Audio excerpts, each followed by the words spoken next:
Hello and welcome to YNWA Transfer News, your ultimate source for all Liverpool FC transfer news. Our first news is this. Salah's Liverpool exit speculated amid Saudi offers. Mohamed Salah's 33 position at Liverpool is narrowing, fueling transfer speculation. British media outlet Team Talk reported on the 4th Korean time. Salah could leave Anfield, Liverpool's home stadium, in the summer of 2026. Salah, a representative forward who scored 250 goals in 419 matches for Liverpool, ranks third in the club's all-time scoring list. Salah, who seemed destined to be a living legend, was excluded from a Premier League match against West Ham on the 30th of last month for the first time in 18 months, raising questions about his unstable position. As Liverpool, 8th in the league, struggles with a plummeting ranking this season, there are also calls for generational change. The Saudi League, eager to sign Salah, is closely monitoring these developments. Another British outlet, TalkSport, reported Al Hilal and Al Qadisiyah are preparing massive contract offers to sign Salah. However, transfer market expert Fabrizio Romano cautioned against jumping to conclusions. He explained on the Market Madness podcast, "It's quiet inside Liverpool. There's no movement yet to find a replacement for Salah." Liverpool manager Slot also addressed the noise surrounding Salah's bench appearance in the West Ham match. He said, "Salah has played a central role in the team for a long time. He's still a player we want to see on the pitch. His ability to score goals and create decisive moments is special," adding, "Regardless of playing time, all players do their best every day." Salah also trained diligently the day after the West Ham match. Meanwhile, as Liverpool's recent slump continues, manager Slot's position is also shaking. The team remains in 8th place with 22 points from 7 wins, 1 draw, and 6 losses. Team Talk reported that Liverpool's leadership is considering Oliver Glasner of Crystal Palace as a potential candidate or a managerial change. **** Annoyed Liverpool. Ready to send midfielder to MLS. Liverpool made big changes to their 2024-25 Premier League title-winning squad last summer. We saw several big names arrive as part of a £450 million overhaul, including British record deals for Alexander Isak and Florian Wirtz. To make room for the new faces, Richard Hughes and Arne Slot also opted to cut ties with plenty of talent already on the books. Luis Diaz and Darwin Núñez were the headline departures, while deals were also completed for the likes of Coleman Kelleher, Trent Alexander-Arnold, Nat Phillips, Yarael Kwanzaa, Tyler Morton and Ben Gannon-Doak. Sporting director Hughes also played the loan market, with James McConnell and Harvey Elliott both leaving first. Elsewhere, Harvey Elliott to Aston Villa. Not working out in the case of Elliott, however, it was expected that his one-season loan spell at Aston Villa would become permanent in the summer of 2026. As part of the arrangement, Villa would pay £35 million for Elliott if he reached a 10-game minimum. It doesn't appear that it's going to work out like that, with the 22-year-old not playing any football for Unai Emery's side since October 2. The Reds have been tipped to intervene in their midfield star's loan spell, with the club reported to be annoyed at how the deal is working out. That's according to a new report in Football Insider, which claims that a move to Major League Soccer is now beckoning for Elliott. In January, Liverpool are hugely annoyed over Elliott because the schemer has played for 2 clubs already this season. Only a move to a league whose season overlaps would see Elliott eligible to represent another team. And the report makes the claim that interest in Elliott is hotting up with the 2026 MLS season due to commence shortly after the January window closes. Liverpool are hugely annoyed with the lack of gamma time that their starlet is receiving, while the situation has also angered Elliott as well, the report reads. Interest mounting from MLS and Elliott. There are discussions planned between the 2 parties to try and reach some sort of resolution. While there is also interest mounting from the MLS, his current stint with Aston Villa is set to become permanent if he makes 10 appearances for his lone club. But the Merseysiders are now expected to intervene before it can get to that stage. Elliott joined the Reds as a teenager back in 2019 from Fulham, going on to win 2 Premier League titles with his boyhood favourites. He was unable to make a decisive breakthrough under Arne Slot last season, however, and with his contract expiring in 2027, it was decided that an exit should be sought. It's clear this transfer isn't working out as expected, for the club and the player, and he could well be on the move once again in the new year. Asterisk.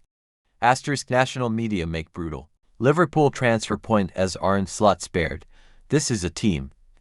Liverpool's first draw of the Premier League season was served up on Wednesday night as they were held 1-1 by a high-flying Sunderland side who remain above them in the table. After Chemstein Talby had fired past Alisson Becker via Virgil van Dijk deflection, it was Florian Wirtz's effort, given officially as an own goal from Nordi Mukiel, who dragged the champions back level.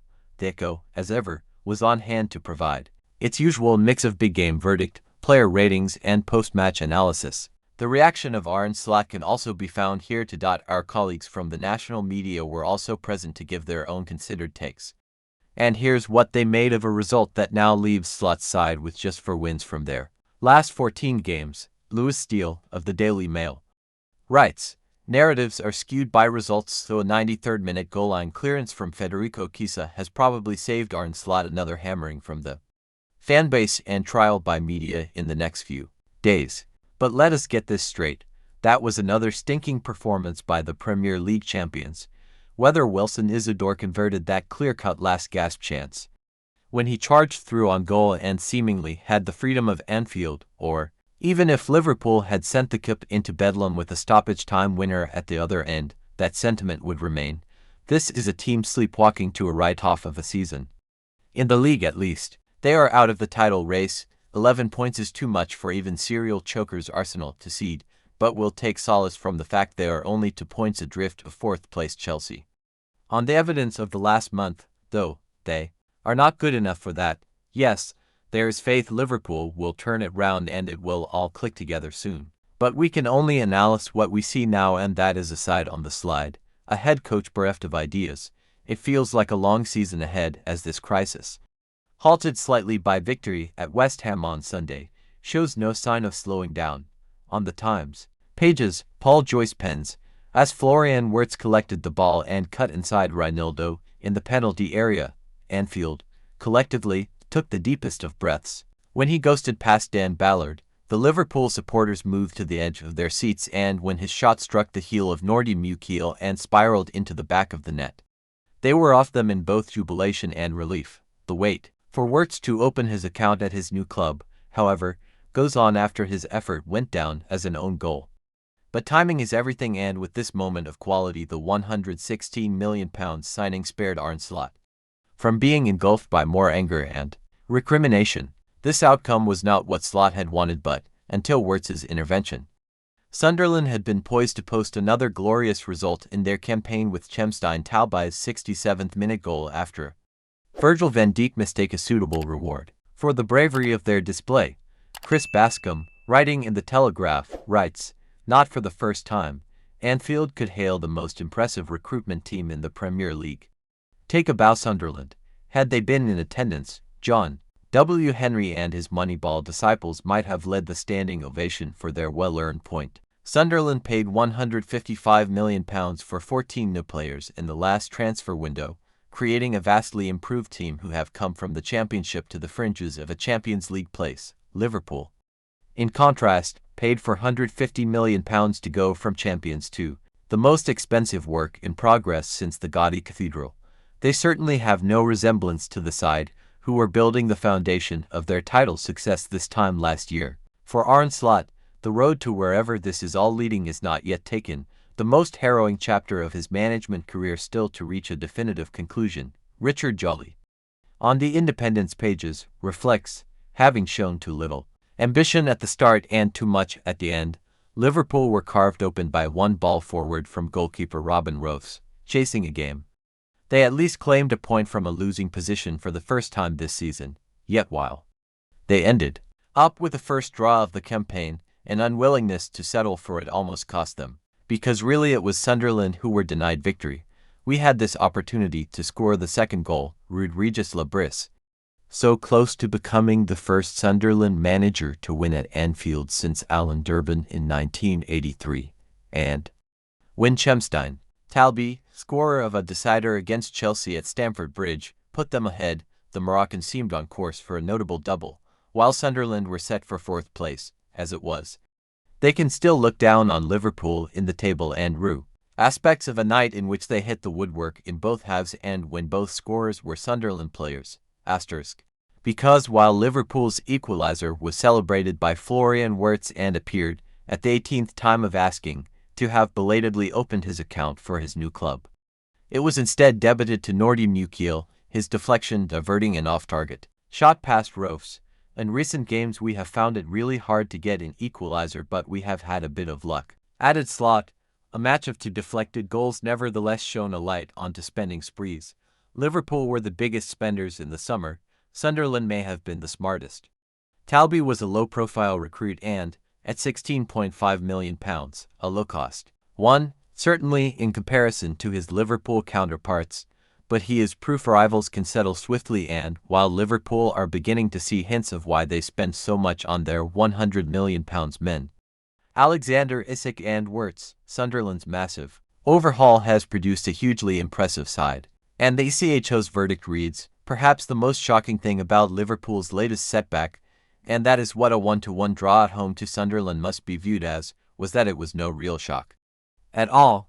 In fact, nothing, in this most misshapen of seasons, truly surprises anymore. So failure to beat an upwardly mobile Sunderland side, one who have shown no respect to reputations upon their return to the big time, should raise very few eyebrows. And that, at its core, is the most worrying aspect of all for Arne Slot, who saw his team fail to build on the semblance of normality that was provided by Sunday's 2-0 victory at West Ham United. Just 4 wins in the last 14 fixtures across all competitions is cause for grave concern. The longer it continues, the more forlorn hopes of Champions League qualification become, and while it is not exactly out of sight right now, a continuation of this sort of sequence will have the European Cup and its accompanying riches drifting towards the horizon before long. Slot sent on Kisa to join Hugo Ekatike for the closing stages, but a point was to be the sum of their efforts.